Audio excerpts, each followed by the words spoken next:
Assalamualaikum warahmatullahi wabarakatuh. Perkenalkan, nama saya Vina, Stambuk A221-20157, kelas E, Program Studi Pendidikan Biologi, Fakultas Keguruan dan Ilmu Pendidikan dari Kampus Merdeka Universitas Tadulako.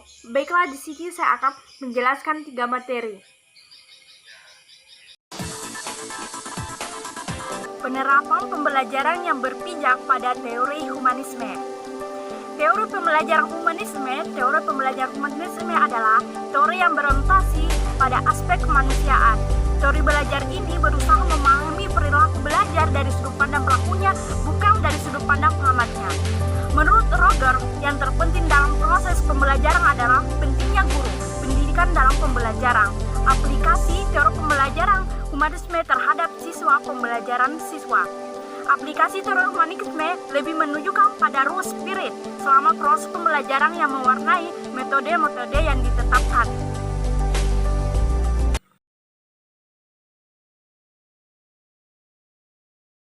Hakikat belajar dan pembelajaran, di mana belajar dan pembelajaran hakikat belajar. Belajar adalah suatu proses yang berlangsung di dalam diri seseorang yang mengubah tingkah lakunya, baik dalam tingkah laku berpikir, bersikap, dan berbuat.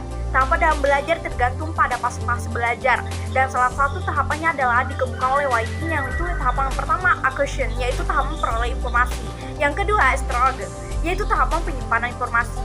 Dan yang terakhir, tahap retrieval, yaitu tahapan pendekatan kembali informasi. Berikut beberapa ciri belajar, yaitu belajar ditandai dengan perubahan tingkah laku. Perubahan perilaku adalah permanen. Ini berarti bahwa perubahan tingkah laku yang terjadi karena belajar untuk waktu tertentu akan tetap atau tidak berubah-ubah. Perubahan tingkah laku tidak harus segera dapat diamati pada proses belajar sedang berlangsung. Perubahan perilaku tersebut bersifat potensial. Perubahan tingkah laku merupakan hasil latihan atau pengalaman. Nah, pengalaman atau latihan itu dapat memberi penguatan. Hakikat pembelajaran. Pembelajaran sebagai suatu kegiatan yang dilakukan oleh seorang guru sedemikian rupa. Nah, sehingga tingkah laku peserta didik berubah ke arah yang lebih baik.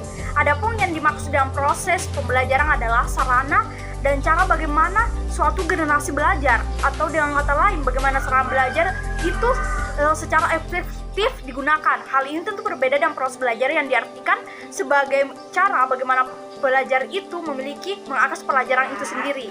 Fungsi pembelajaran itu pelajaran sebagai sistem, pelajaran sebagai proses, tujuan belajar dalam pembelajaran, tujuan instruksional, tujuan pembelajaran, dan tujuan belajar. Siswa dan tujuan belajar. Terima kasih.